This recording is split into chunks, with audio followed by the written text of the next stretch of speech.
This will be just a quick video tungkol sa bagong Netflix movie na Suspect X.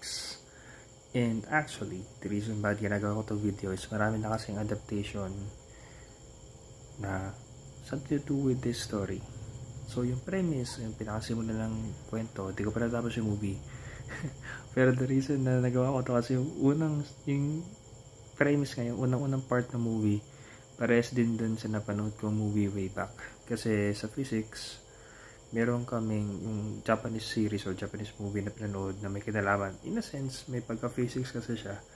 Ang title nung, if not mistaken, yung TV series Galileo. Tapos, meron siyang movie na Suspect X din yung title. Same nung movie sa Netflix na bago yung Suspect X. And yung Suspect X na yun ay hango or adapted from the novel ni Higashino, which is also Suspect X ang title o kaya Devotion of Suspect X.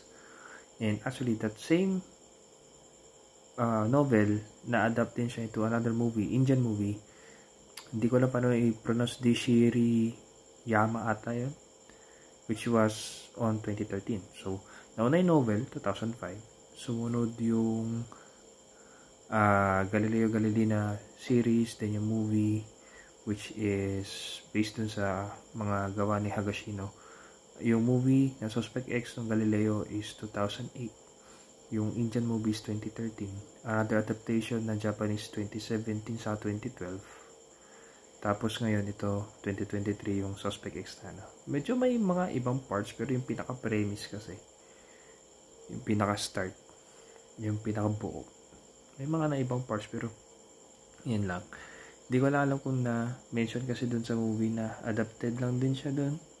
Kasi may nakita ko sa mga comments na binabash nila yung Suspect X na Japanese series na ginaya daw nila yung Indian movie. Nauna naman yung novel, nauna naman yung Japanese movie bago yung Indian film na 2013. So akala ko nung napanood ko, may plagiarism. Yun pala medyo ilang beses na rin kasi na-adapt para talaga yung novel. Yun nga lang, di nga lang nasa site sadly, which is nangyayari minsan na may mga movie na hindi na nila nasa site na hango pala sa ganito ganyan, medyo iniba lang nila konti, tapos yun na yun. So na lang, na-mention ko lang. Yun lang, 2 minutes pero quick lang.